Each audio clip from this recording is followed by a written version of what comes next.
Agora eu vou começar a apresentar a implementação detalhada do servidor DNS da Angel Corp.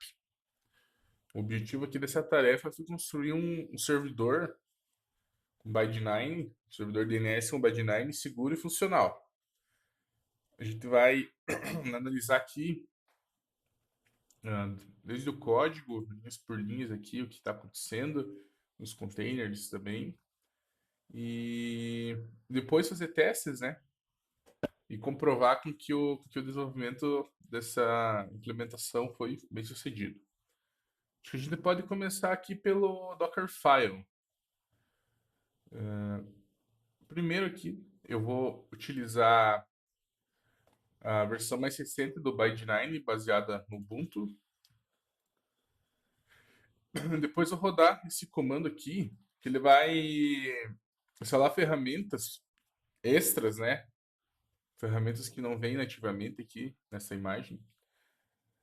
E vão ser bem importantes para a gente fazer os testes de rede ali, de DNS. Tem, por exemplo, esse DNS útil, IP úteis ping, o nano para poder abrir arquivos lá. E também remover o cache no final, né, para deixar a imagem mais leve. Esse comando aqui, ele vai pegar o arquivo de configuração de zonas que eu criei aqui e copiar para a pasta /etc bind. Vai tirar de config para /etc bind. Ele vai fazer o mesmo para todos esses cookies. Por exemplo, esse aqui é para configuração de zonas. Esse aqui, configurações globais e de segurança. Esse aqui seria a zona direta ali do serviço. E aqui a zona reversa. Então ele vai copiar do config para o etc/bind. Esse aqui é o Dockerfile do projeto. Mas a gente também utiliza o Docker Compose. Que o Docker Compose vai orquestrar a execução do container. Aqui vou estar utilizando a versão 3.8. Tá. Os serviços aqui que eu vou utilizar vai ser o Byte9, que no caso é o único container ali que eu tenho.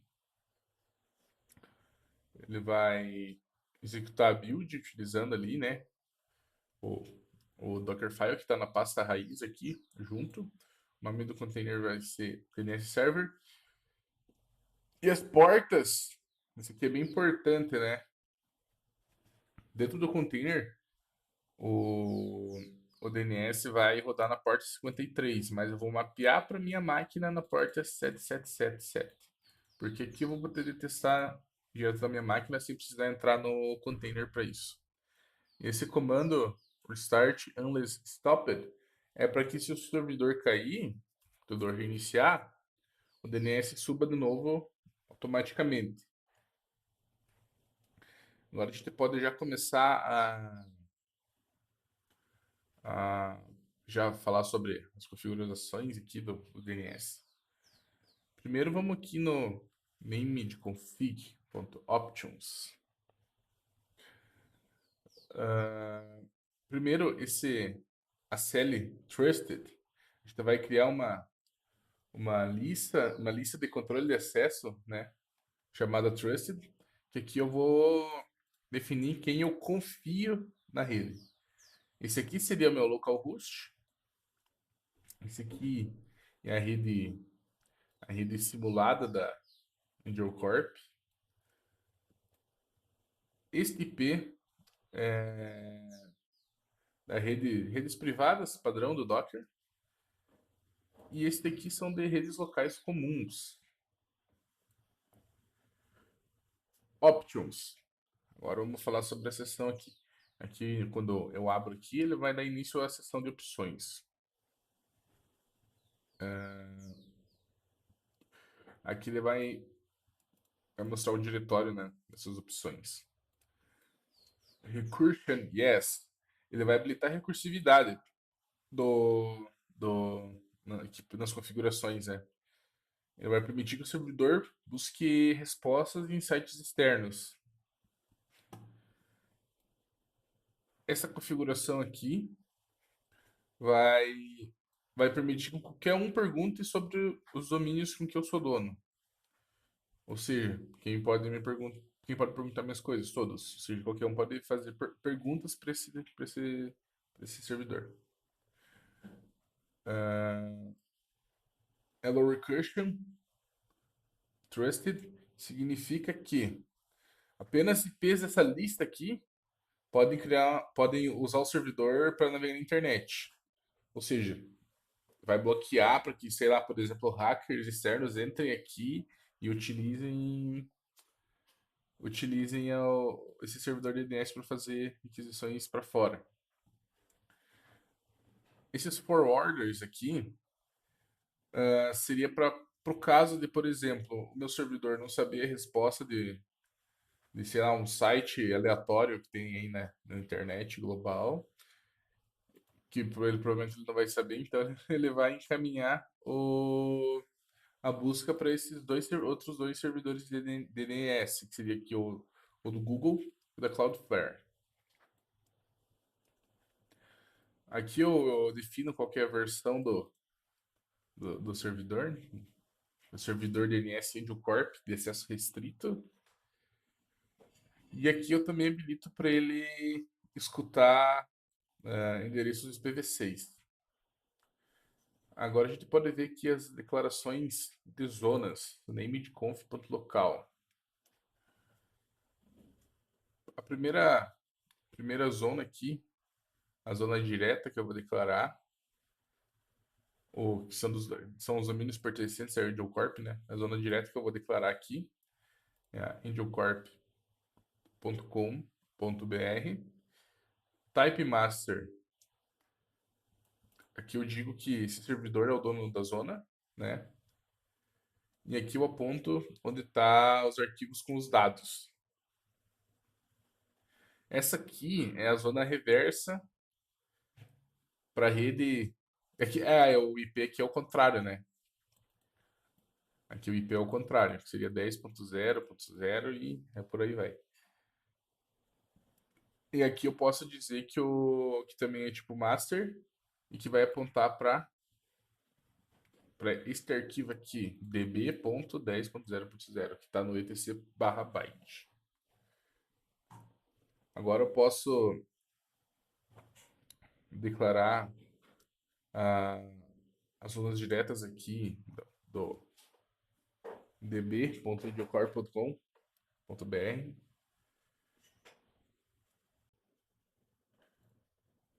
Esse aqui é o arquivo de zona direta do indiocorp.com.br. Ele seria o coração do servidor, né? É aqui que ele define,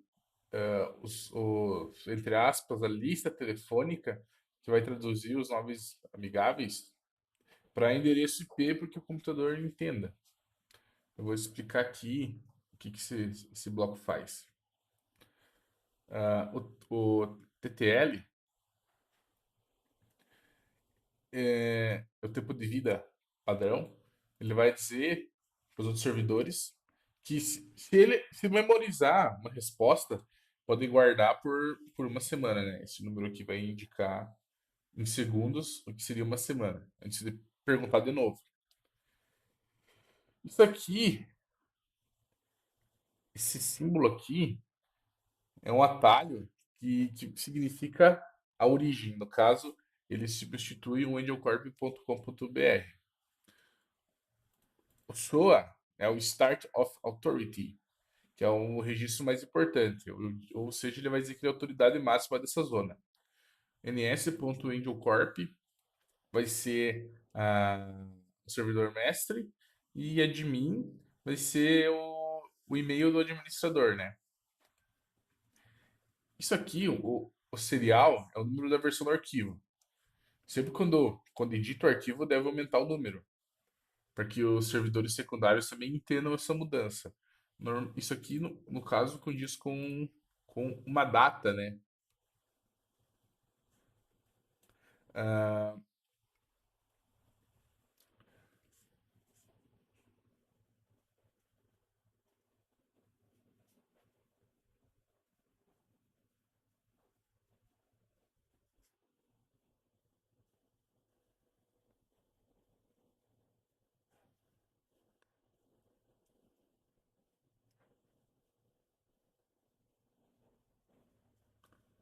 essas aqui também são outras configurações que a gente faz de refresh, retry, expire e negative cache TTL. São outras configurações secundárias, né? Não tão importantes quanto o serial. Aqui nesse bloco, servidores de nome, a gente vai definir quais servidores DNS respondem por esse domínio. A gente deu um nome principal, um nome secundário, né? NS e NS2, que é importante para que a internet saiba para quem perguntar sobre a IdioCorp. Esse aqui é o registro do e-mail eletrônico, né? Que a gente utiliza o MX, que seria o Mail Exchanger, que diz para quem enviar, para onde enviar os e-mails destinados ao IdioCorp. 10 seria o nível de prioridade, né? Por exemplo, se tivesse um outro servidor com o número 20, o que ia ser tentado primeiro ia ser o 10, então a prioridade é maior. Aqui são os endereços de IPv4. O A, o A ele é a tradução direta do nome para IPv4. No caso, quem digitar NS vai chegar aqui. Quem digitar NS2, nesse caso vai ser apontado para o mesmo endereço. E assim por diante, né? Ele sempre vai ter um redirecionamento para outro endereço. E isso aqui é a mesma coisa, mas com o protocolo IPv6. Isso aqui são os apelidos, né? Os apelidos. Aqui, neste caso, o FTP não tem IP próprio, né? Ele é só um atalho para www. Se o IP do www mudar, o FTP muda automaticamente junto. Isso aqui é um texto de segurança que permite que coloca, isso, o TXT, né? Permite que coloque qualquer texto no DNS. O,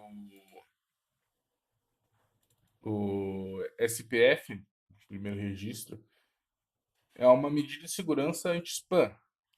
Ele diz para o mundo que apenas o IP 10.0.0.3, que é o nosso servidor de e-mail, né? Aqui, ó, SPF, tem a permissão de enviar e-mails em nome da AudioCorp. Se outro e-mail tentar, é uma fraude. É uma política para impedir spam, os fraudosos. Aqui são, são serviços especiais do servidor. Esse SIP.tcp, a gente está definindo o serviço SP sobre o TCP. Isso aqui, o 5060, é a porta onde esse serviço roda.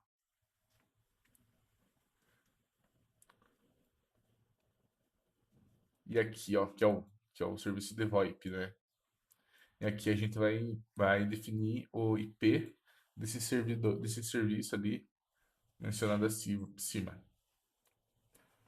Agora, a gente já pode falar sobre o DB 10.0.0. Aqui, também o mesmo esquema lá do TTL de uma semana em segundos. O, o, o SOA desse aqui vai ser basicamente a mesma coisa da zona direta, né, que a gente estava mostrando antes.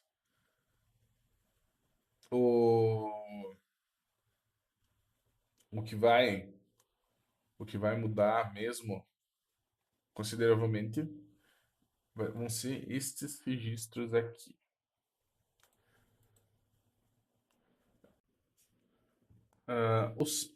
Aqui a gente vai estar falando sobre os pointers, registros de pointers, que vão mapear o último octeto do IP para um nome. Ou seja, se um IP finaliza com 1, ele vai corresponder a este aqui. Se finaliza com 2, corresponde ao www.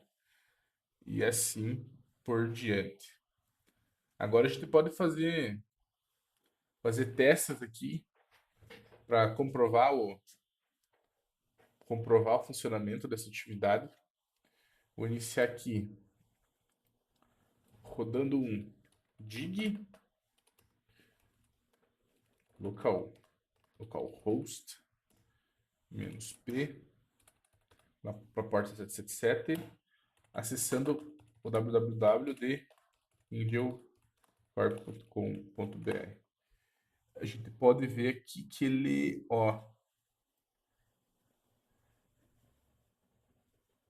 retornou o IP 10.0.0.2, ou seja, funciona.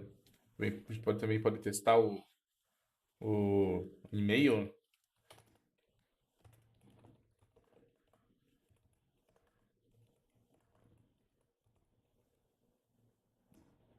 para a porta também.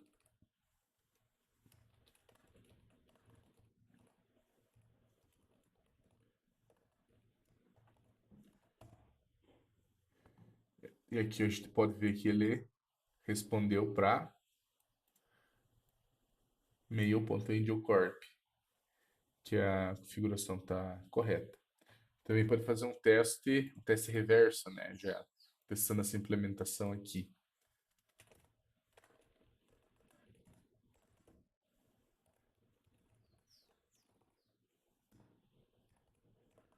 E sempre na porta 7777. Se fosse dentro lá do container, já seria na porta 53.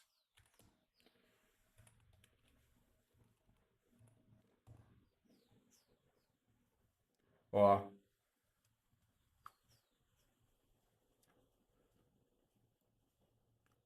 ele fez esse endereçamento ao contrário. Agora ele já endereçou para ns.angelcorp.com.br.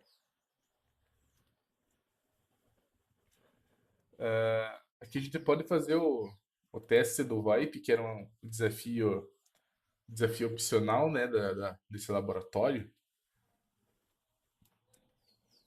que ele deve apontar para a porta 5060 e o host VoIP. Foi implementado aqui, né, como um extra da atividade.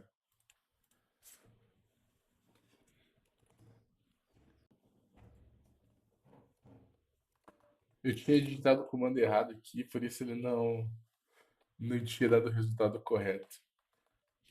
Escrito Angel Crop. É Angel Corp. Agora sim. A resposta dele foi exatamente o que devia ser. Porta 5060 para o serviço de VoIP. E aqui a gente pode entender que essa implementação do DNS, essa simulação, foi concluída com sucesso. E é isso aí. Agora, dando continuidade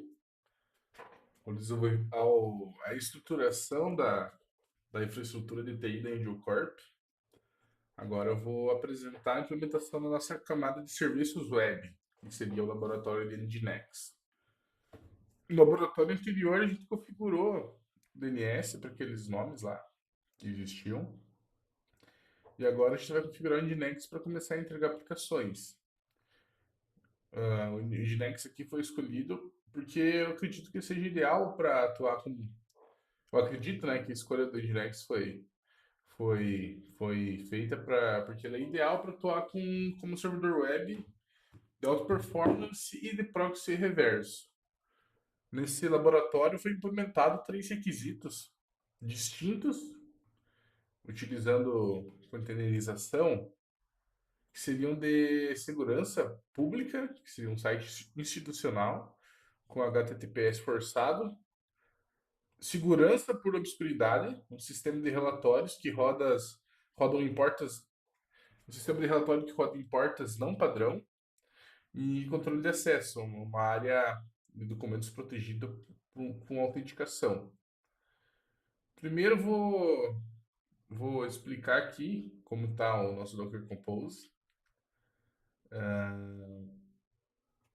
Primeiro aqui, eu estou usando a versão 3.88 do Docker Compose também. Os serviços que a gente vai utilizar. Vai ser um serviço principal só, que é do web server, que vai utilizar a última imagem disponível do Nginx. O nome do container vai ser Nginx Angel Corp.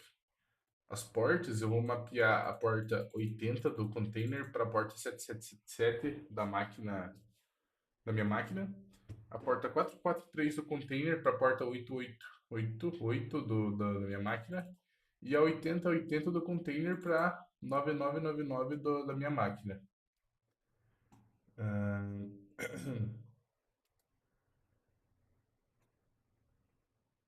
Os volumes, sobre os volumes,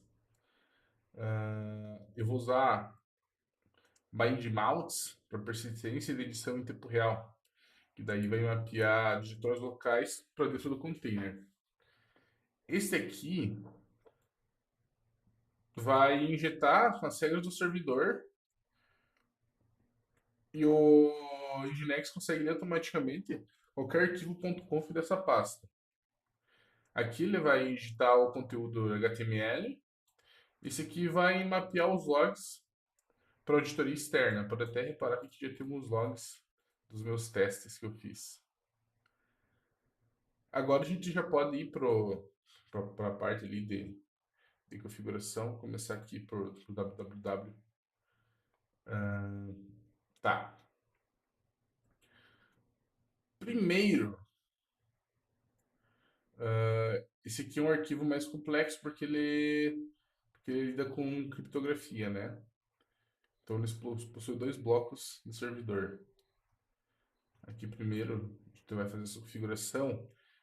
O list em 80 é porque vai instruir o Nginx a ouvir conexões não criptografadas.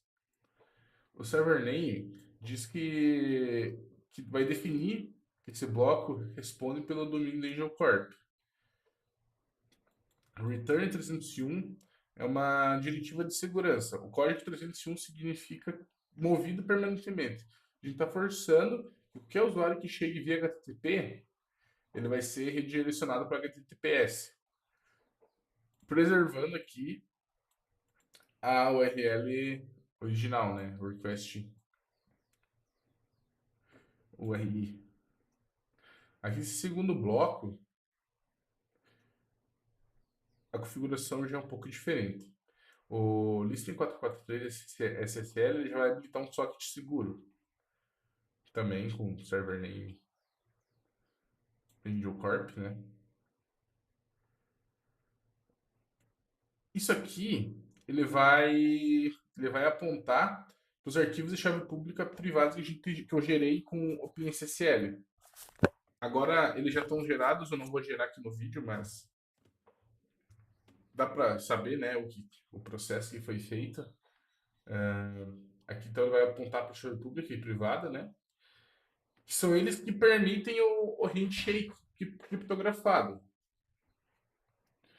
Esse SSL Protocols são boas práticas de segurança com SSL.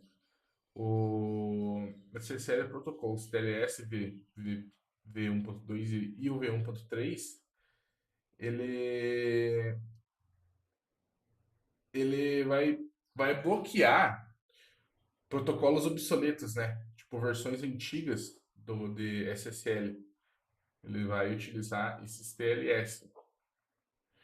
Esses SSL ciphers, ele exige cifras de alta complexidade e proíbe explicitamente algoritmos quebrados, tipo o MD5, que é uma criptografia quebrada, ele já proíbe explicitamente esse tipo de algoritmo. Aqui, este trecho, a gente define a raiz do site. Pode reparar aqui que ele define uma subpasta, que é onde a gente mapeia o volume, que vai estar o site a página web que vai ser redirecionada. Esse trecho aqui, location, try files, ele vai, ele vai fazer o roteamento de arquivos. O location define que as regras dentro desse bloco se aplicam ao raiz do site e tudo que vem depois dela. Ao menos que tenham outras regras mais específicas em cada parte. Ou seja, ele vai valer para o www.geocorp.com.br e qualquer subcaminho dele. O try files é uma instrução de tentativa e erro para entregar o conteúdo.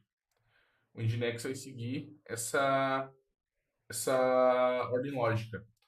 Primeiro vai encontrar esse arquivo com o nome solicitado. Se não achar o arquivo, vai tentar encontrar o diretório com esse nome. E se não encontrar nem o arquivo nem a pasta, ele retorna um not found, né? O erro 404. Essas linhas aqui, ele vai dizer para o Nginx não misturar os registros desse site com de outros sites do servidor. Aqui vão ficar registrados todos os acessos bem-sucedidos, né? Nesse caso, sempre que alguém carrega o site, o Nginx vai escrever um log com o IP que acessou, a data, o navegador usado. E a utilidade disso é para saber quantas pessoas visitaram o site ou auditar também quem acessou. E o error.log segue a mesma lógica, mas para auditoria de problemas acontecer. Por exemplo, se o servidor travar, ou houver algum erro de configuração, ou alguém tentar acessar algo proibido. Aqui vai ter todos esses logs e isso vai ser auditável.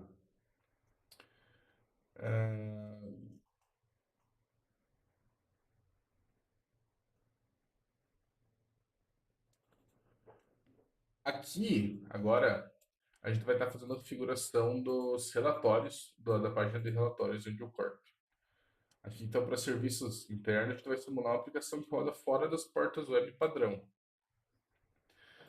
Para esse caso, a gente vai fazer com que ele ouça a parte 80 a 80. Isso é diferente, né? É um detalhe bem crucial, porque vai oferecer o isolamento do tráfego.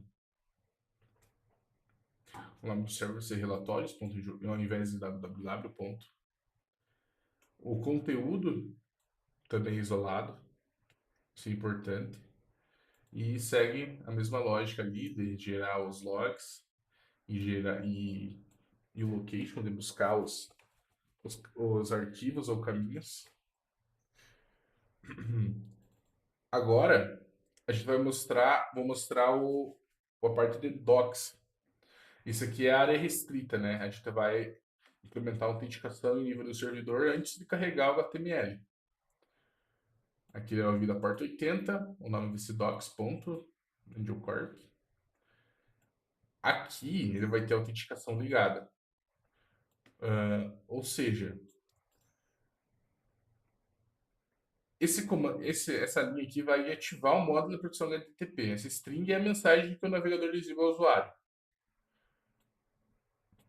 O Alt Basic User File vai indicar o caminho do arquivo, vai dizer que esse aqui é o caminho de onde fica a senha e o usuário criptografados. Isso foi gerado anteriormente, né? E aqui, ó, pode ver que isso aqui está tudo criptografado. Aqui que no caso é o hash da senha, né? Que garante que, mesmo se for vazado, ele não é exposto tão facilmente.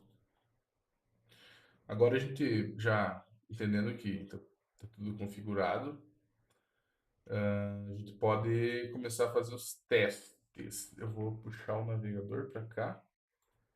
Um momento.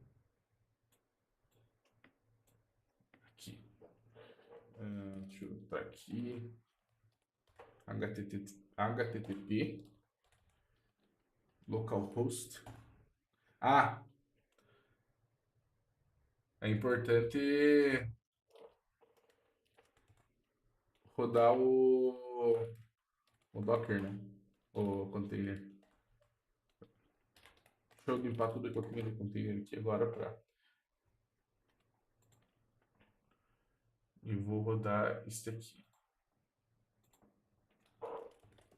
Quem sabe faz ao vivo, né?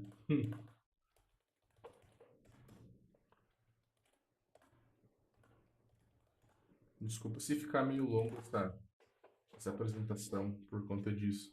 A DDNS eu já deixei rodando antes de começar a apresentar.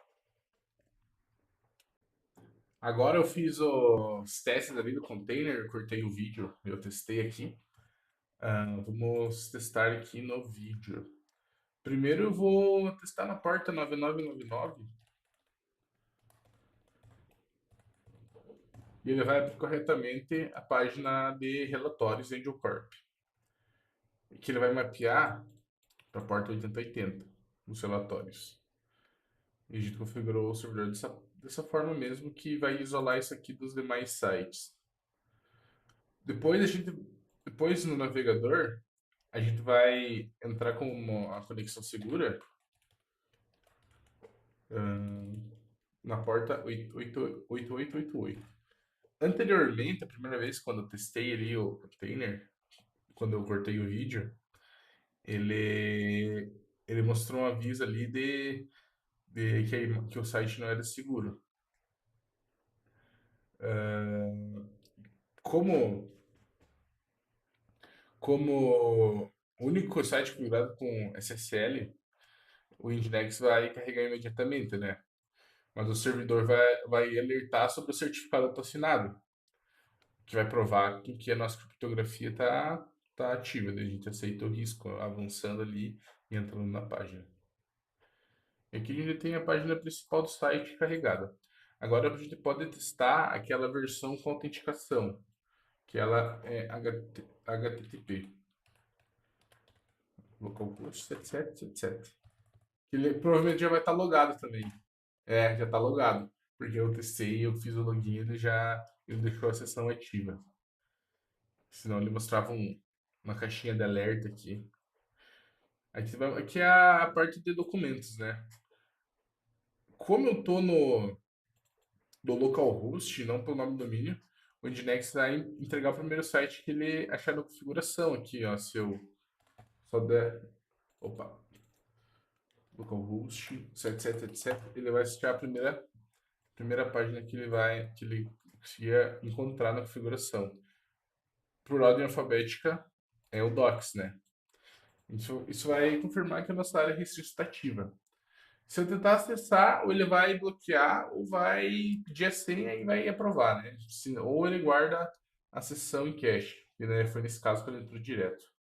Agora a gente pode também testar aqui por terminal, né? Pelo CURL. Deixa eu abrir aqui o terminal. A gente pode testar primeiro a porta 7777. H.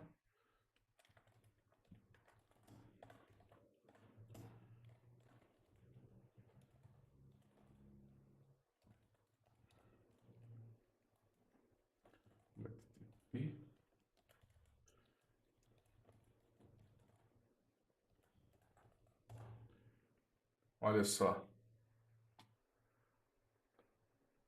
Movido permanentemente. Veja só o código 301 que a gente configurou lá para o DNS redirecionar para o HTTPS de forma correta.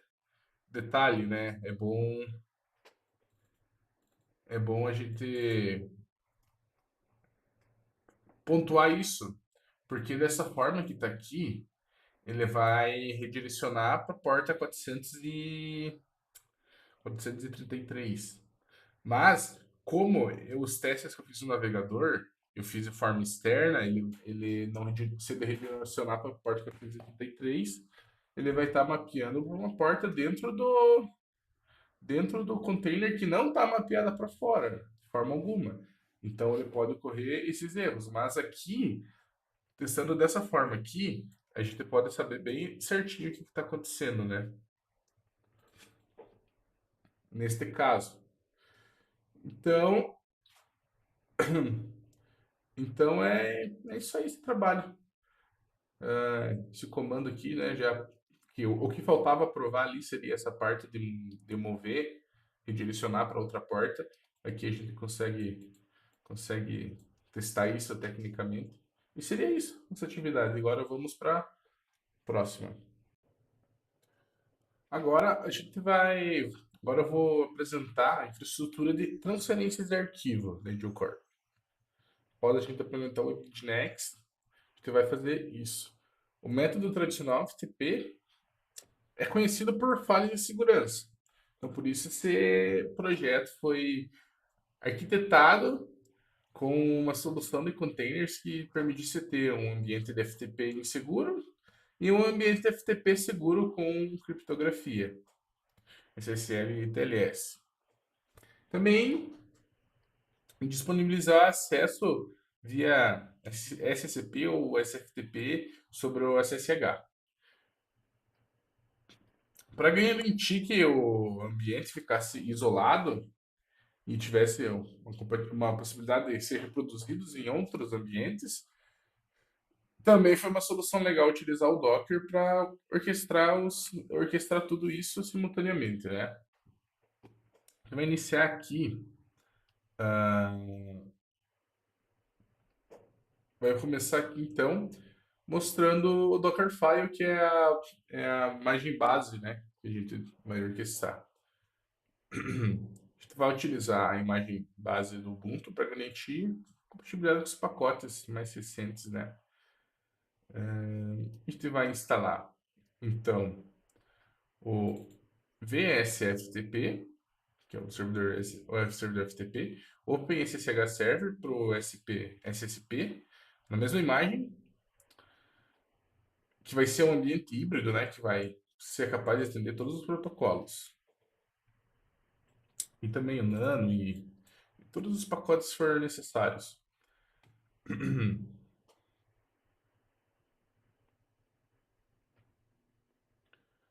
Aqui a gente vai fazer a configuração do SSH, né? Criando esse diretório aqui, que é um diretório obrigatório para o daemon rodar.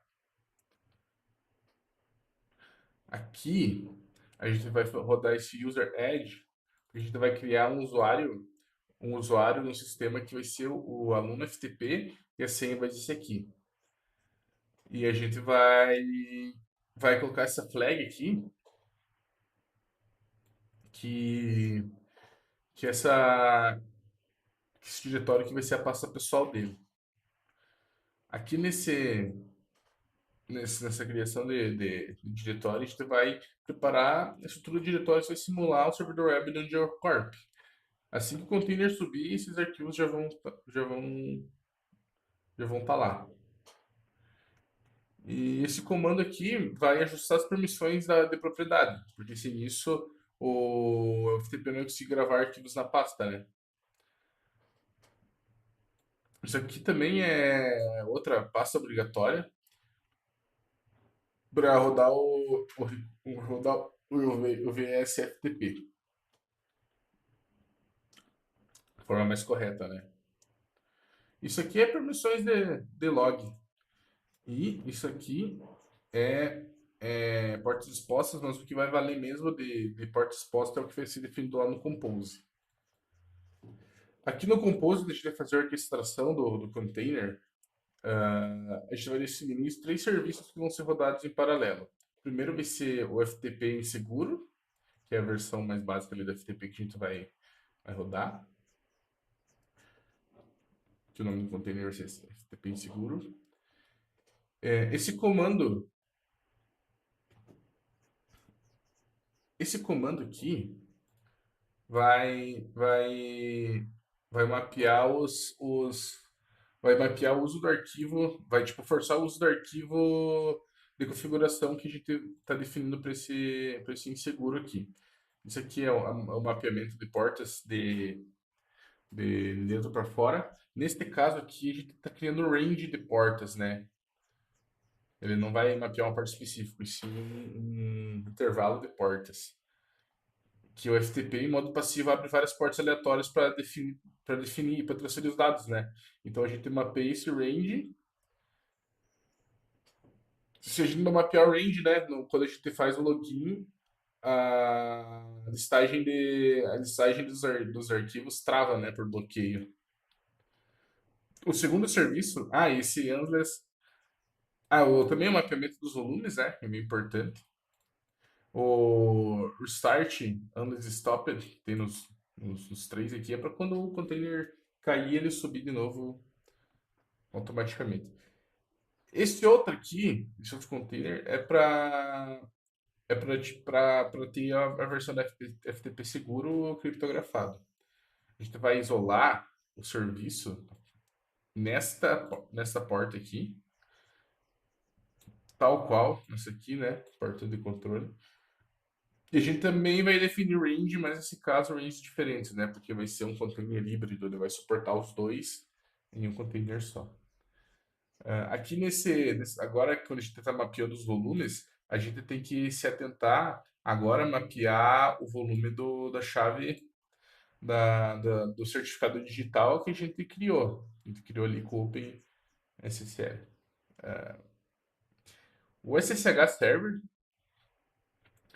que a gente vai disponibilizar o serviço SSH nessa porta aqui, 22222, que vai permitir o uso do SCP e o SFTP. Que todos esses serviços vão compartilhar o seu volume data, né? Permitindo simular o armazenamento centralizado da Angel Corp. Agora a gente vai poder entrar mais a fundo nas configurações do projeto. Vamos começar lá no FTP inseguro. Agora eu fiz os testes ali do container, cortei o vídeo, eu testei aqui. Vamos testar aqui no vídeo. Primeiro eu vou testar na porta 9999 e ele vai abrir corretamente a página de relatórios Angel Corp, que ele vai mapear para a porta 8080 nos relatórios. E a gente configurou o servidor dessa forma mesmo, que vai isolar isso aqui dos demais sites. Depois no navegador, a gente vai entrar com a conexão segura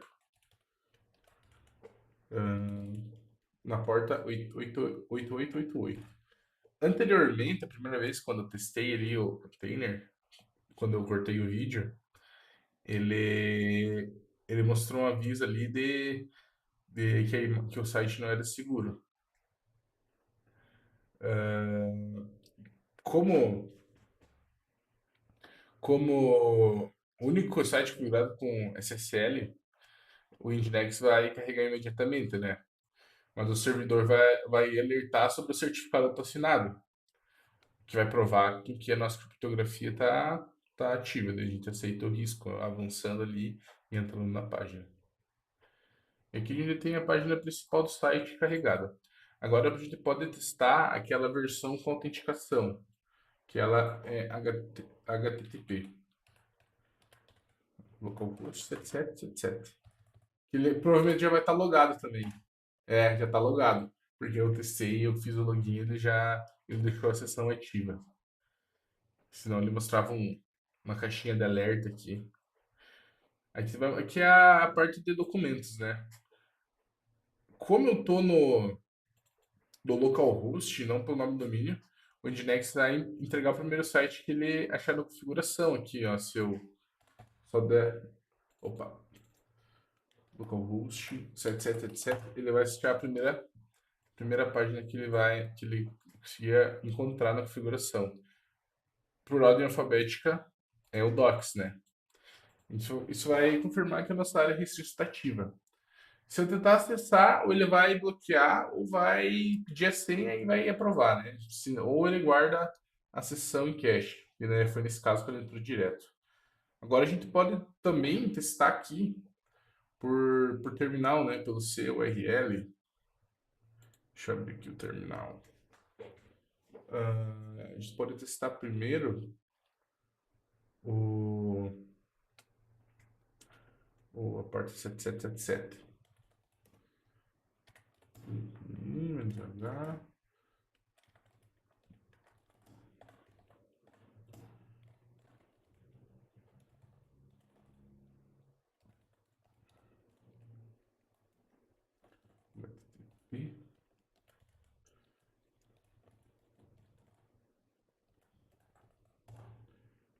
Olha só.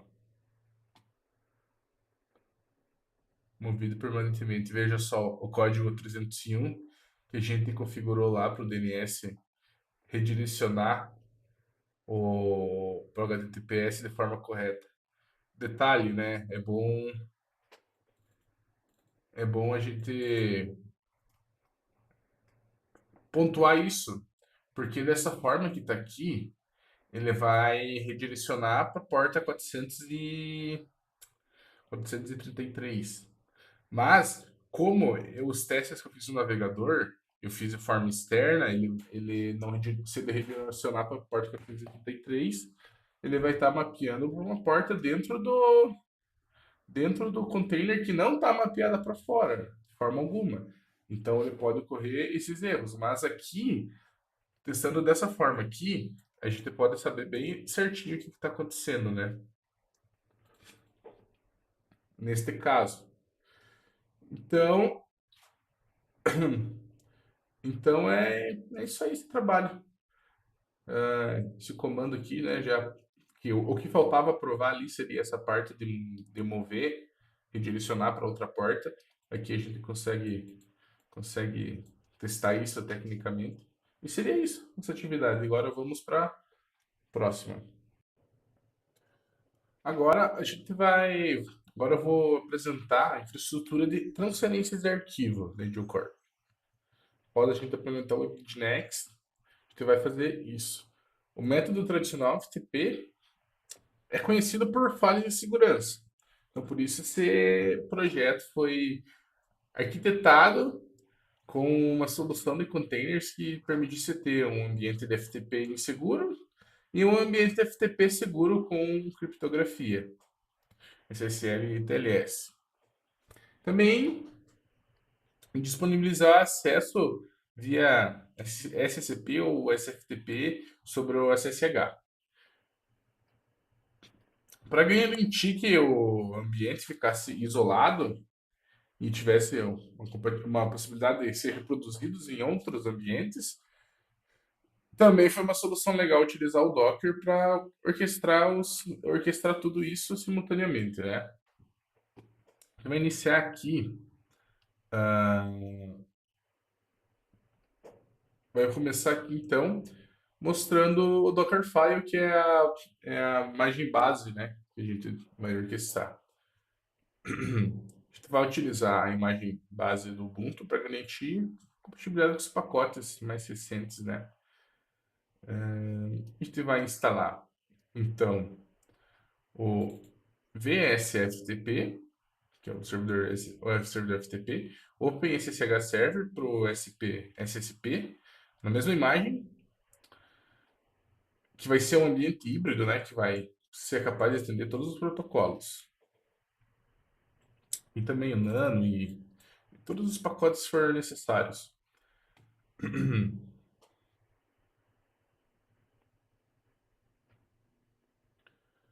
Aqui a gente vai fazer a configuração do SSH, né, criando esse diretório aqui, que é um diretório obrigatório para o daemon rodar. Aqui a gente vai rodar esse user edge, a gente vai criar um usuário no sistema que vai ser o aluno FTP e a senha vai ser esse aqui. E a gente vai colocar essa flag aqui que que que esse diretório aqui vai ser a pasta pessoal dele. Aqui nessa criação de diretório, a gente vai preparar a estrutura de diretórios, vai simular o servidor web do Corp. Assim que o container subir, esses arquivos já vão estar lá. E esse comando aqui vai ajustar as permissões de propriedade, porque sem isso o FTP não vai conseguir gravar arquivos na pasta, né? Isso aqui também é outra pasta obrigatória para rodar o VSFTP, de forma mais correta, né? Isso aqui é permissões de log. E isso aqui é portas expostas, mas o que vai valer mesmo de porta exposta é o que vai ser definido lá no Compose. Aqui no Compose, deixa eu fazer a orquestração do container. A gente vai definir os 3 serviços que vão ser rodados em paralelo.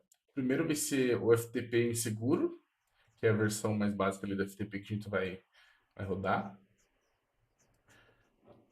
Que o nome do container vai ser FTP inseguro. Esse comando aqui vai mapear vai mapear o uso do arquivo, vai tipo forçar o uso do arquivo de configuração que a gente está definindo para esse inseguro aqui. Isso aqui é o mapeamento de portas de dentro para fora. Neste caso aqui, a gente está criando range de portas, né? Ele não vai mapear uma porta específica, e sim um intervalo de portas. Que o FTP, em modo passivo, abre várias portas aleatórias para para transferir os dados, né? Então a gente mapeia esse range. Se a gente não mapear o range, né? Quando a gente faz o login, a listagem dos arquivos trava, né? Por bloqueio. O segundo serviço, esse Endless. Também o mapeamento dos volumes, né? É meio importante. O Restart, Endless Stopped, que tem nos 3 aqui, é para quando o container cair, ele subir de novo automaticamente. Esse outro container, é para ter a versão da FTP seguro criptografado. A gente vai isolar o serviço nesta porta aqui, tal qual, essa aqui, né? Porta de controle. E a gente também vai definir range, mas nesse caso ranges diferentes, né? Porque vai ser um container híbrido, ele vai suportar os dois em um container só. Aqui agora, quando a gente está mapeando os volumes, a gente tem que se atentar agora a mapear o volume da chave do certificado digital que a gente criou. A gente criou ali com o OpenSSL. O SSH Server, que a gente vai disponibilizar o serviço SSH nessa porta aqui, 22222, que vai permitir o uso do SCP e o SFTP. Que todos esses serviços vão compartilhar o seu volume data, né? Permitindo simular o armazenamento centralizado da Angel Corp. Agora a gente vai poder entrar mais a fundo nas configurações do projeto. Vamos começar lá no FTP inseguro. Vou fazer as configurações básicas dele. Aqui nessas linhas de configurações vão definir essas linhas de configurações básicas. Neste caso aqui, o ListenS vai definir que o VSFTP consiga rodar no modo standalone, né? De forma independente. Aí ele consegue escutar a rede sozinho, sem depender de um super servidor ali para ele. Isso é bem importante para container, né? O listing IPv6, que ele não vai escutar, a gente definiu aqui para não escutar endereços IPv6, para simplificar o laboratório, né? Esse Anonymous Enable, ele vai bloquear acesso de usuários anônimos. É um protocolo de segurança básica. O Local Enable, ele vai permitir que usuários locais do sistema Linux aqui façam login. E é assim que o usuário lá que a gente criou, o aluno FTP, vai conseguir autenticar, né? Write Enable faz que a gente permita comandos de escritas como o upload, criação, deletar pasta. Senão, o servidor FTP ia ser um servidor só de download, não de upload, né? Não faz sentido daí. Write enable permite. O Dear Message Enable permite que a gente ative uma mensagem de boas-vindas ao entrar em diretórios. Se tiver um arquivo .message, né? O use local time faz com que o servidor mostre hora e local nos logs e listagem de arquivos. Isso é legal para ler os logs e ficar mais fácil de entender. Esse expert log enable, ele vai habilitar logs de transferência de arquivos, que também é legal para auditoria, né? Tudo que envolve log é legal para auditoria do que está acontecendo. O connect from port 20S, o que ele faz, né? Se tentar usar a porta 20 para o canal de dados em modo ativo, ele vai permitir, ele vai permitir que isso aconteça em modo ativo. Vai respeitar o padrão clássico do protocolo FTP. Esses aqui são os blocos de enjaulamento, que são linhas que tratam do isolamento do usuário para que ele não consegue navegar pelo sistema inteiro, né? Esse segue a root local user yes prende o usuário na pasta home, né? Ele fica ali na home e impede que ele suba níveis do sistema operacional. Allow writable chroot yes. Ele permite que o usuário tenha escrita na raiz da jaula. Por padrão, isso aí é considerado inseguro, ter a raiz da jaula para não de conexão. Mas como a gente quer fazer testes simples, então a gente permite escrever na home, né, para ficar mais tranquilo.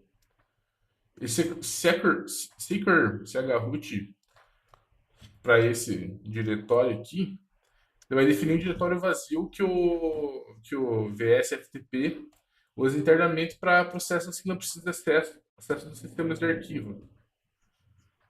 Agora esse aqui é o modo passivo do, do bloco. Esse aqui é um bloco mais crítico para o funcionamento, né, dentro do container. Isso aqui, esse comando aqui, ele vai habilitar o modo passivo, porque no modo passivo, se o cliente pede uma porta, o servidor abre uma porta, o servidor abre uma porta de dados aleatória. Isso é um modo mais amigável que firewalls e o Docker trabalhem. Isso aqui é exatamente o que a gente definiu lá nos portas do Docker Compose. Ele vai restringir o range dessas portas aleatórias para o range que a gente definiu no Docker Compose das portas expostas. E a gente precisa saber exatamente qual que está mapeada, né? Não pode deixar isso totalmente aleatório, senão não tem como mapear para fora. E este comando aqui força que o servidor diga para conectar nesse IP quando o cliente pede a transferência de dados, né? E isso acontece porque se não tivesse nem isso, o VSFTP anunciar o IP interno do Docker para isso. E o computador não ia conseguir acessar esse IP privado diretamente. Então, quando a gente anuncia isso, o cliente conecta na própria máquina, que o Docker redireciona. Daí o Docker redireciona para dentro do container, né? Ele faz esse mapeamento também.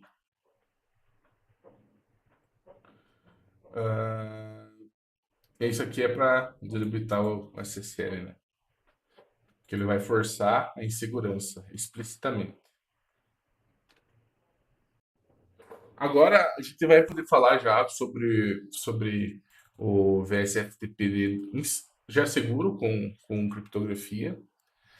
E, e eu vou falar só o que tem de complementar, né? Porque a base dos dois é bem parecida, então não vou repetir os conceitos que eu já passei. Então aqui o foco vai ser explicar a estratégia de isolamento da rede e implementação da criptografia. O bloco de isolamento o bloco de isolamento, é importante ver essa parte aqui, porque, porque o Docker, para funcionar, né, nos dois mesmos containers, isso aqui é bem importante. Você pode ver que lá no outro, a gente usou um range diferente desse. São dois ranges diferentes desse. Por quê? Ele não pode correr o risco de criar abrir uma porta aleatória e o outro também querer criar a mesma porta aleatória. Isso aqui faz com que as portas aleatórias deles sempre sejam diferentes e permite com que eu mapeie isso de uma forma previsível. Eu consigo saber quais portas serão abertas, porque eu abri um range. Então, se, por exemplo, não tivesse essa definição de portas, ou as duas definições de portas fossem iguais, quando o cliente fosse tentar transferir o arquivo, poderia ter uma colisão de portas, né?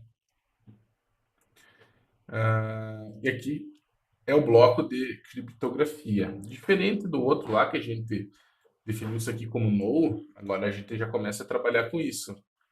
Isso aqui vai ativar o suporte, o módulo DSSL e TLS. Sem isso, o servidor ele ia negar qualquer tentativa de conexão segura. Essas duas linhas aqui, ele vai apontar para onde o Docker injetou nosso certificado digital. O, o, o certificado privado e o certificado geral, público, né? O público é o que o servidor usa para provar a identidade dele. E a chave privada é o que tem um segredo matemático ali que é usado para descriptografar os dados que o cliente envia. Esse bloco aqui é um bloco que vai fazer um endurecimento de segurança. A gente vai aplicar regras para impedir comportamentos de risco. Essas duas linhas vai proibir que eu utilize versões antigas do SSL, porque eles já têm vulnerabilidades conhecidas e a gente vai forçar o servidor a usar apenas o TLS moderno. Esta linha aqui define o seguinte: se o cliente tentar enviar uma senha sem criptografia, o servidor derruba a conexão dele, que vai isso previne ataques e, e impede com que, tipo, por exemplo, um hacker tente enganar o servidor para forçar ele a aceitar uma conexão insegura. E essa linha aqui obriga que a transferência do arquivo, o conteúdo da transferência também seja criptografada, não apenas a comunicação entre cliente e servidor. Neste caso aqui, a gente vai instruir o AppCCL a também só usar cifras de alta segurança. Como lá na outra apresentação eu também falei, existia isso. Para, por exemplo, o MD5, que é uma criptografia que já quebrada, já não usaria. E isto aqui, o require reuse, na realidade esse aqui é para ele, forçar, né, criptografias mais modernas. E o require SSL reuse ele vai permitir que a sessão de dados não precise reutilizar o ID da sessão de controle. Porque, embora utilizar a sessão seja segura na teoria, muitos clientes e alguns firewalls têm dificuldade com isso, né? De acabar causando uma falha de transferência. Aí desabilitar isso vai garantir que o laboratório aqui funciona de forma estável. E também não vai comprometer a segurança nesse contexto que a gente está trabalhando. Agora a gente já pode fazer uns testes, já rodei o container, deixei o Wireshark ali aberto e configuradinho ali para a porta certa para a gente conseguir testar legal. Vou conectar aqui para a gente tentar capturar a senha ali na conexão insegura. Tá aqui o FTP, FP, 7, 0, 0.1 para a porta que eu marquei aqui. Aluno, FTP, a senha vai ser senha 1, 2, 3. Ok, ele logou. A gente pode já jogar aqui para ele. Vou dar um ls aqui que ele vai mostrar a listagem das pastas. E eu já vou sair. O que eu vou provar agora é que eu posso capturar a comunicação que foi feita ali. Deixa eu abrir aqui aqui abrindo o Wireshark, a gente pode entrar aqui, dar um follow no TCP Stream. Ó, a gente pode pegar um histórico ali das ações que foram feitas ali nesse servidor. E olhe que ficou exposto o usuário e a senha. Isso prova que o que o que esse FTP sem a criptografia é perigoso, inseguro e, e é possível ser atacado a partir dessas vulnerabilidades que são expostas aqui. Agora, a gente vai fazer um teste. Vou manter aqui, só vou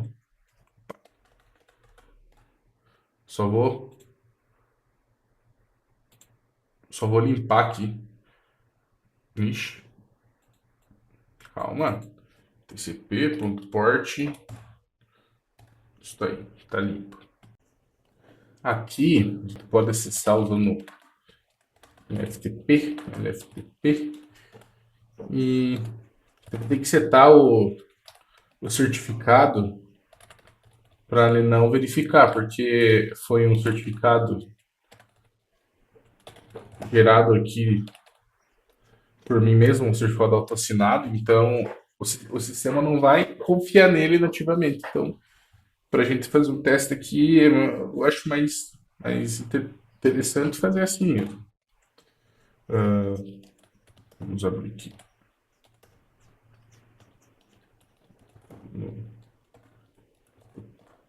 Aluno FTP. 100, 2, 3. Deixa eu tirar. Opa! Porta.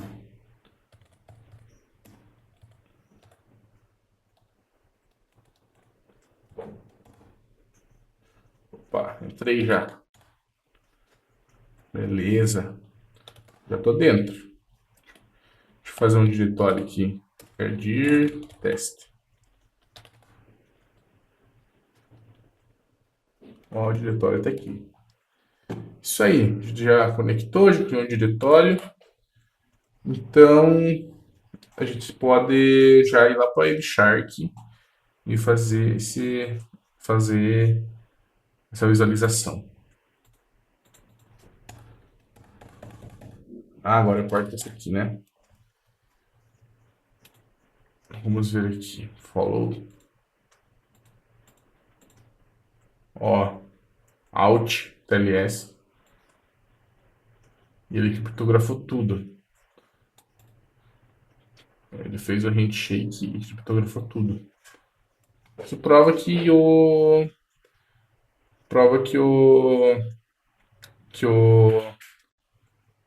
nossa criptografia está funcionando.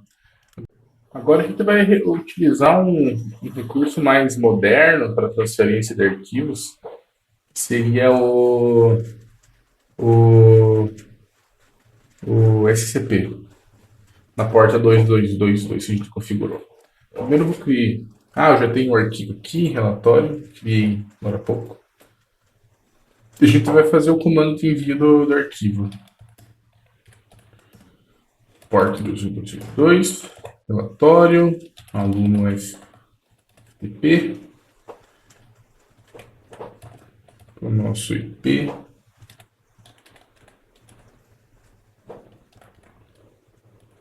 home, aluno FTP, Nginx, Angel Corp, barra HTML, barra www, barra. Senha é senha 1, 2, 3. E o relatório foi enviado corretamente. A gente pode até entrar ali via SSH para garantir, para provar.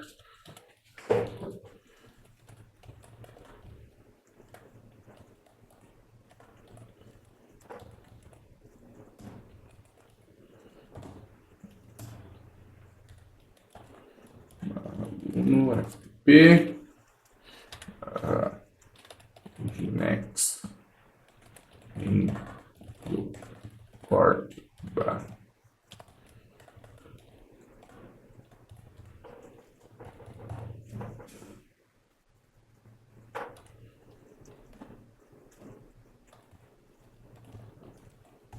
e aqui está o arquivo transferido com sucesso.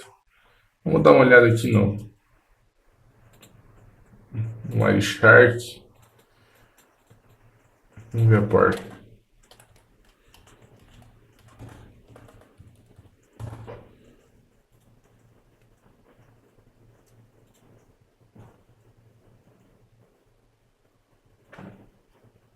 Tudo respeitando a criptografia. Isso aí. Essa é a apresentação dos meus trabalhos. Valeu, obrigado. Ah, detalhe.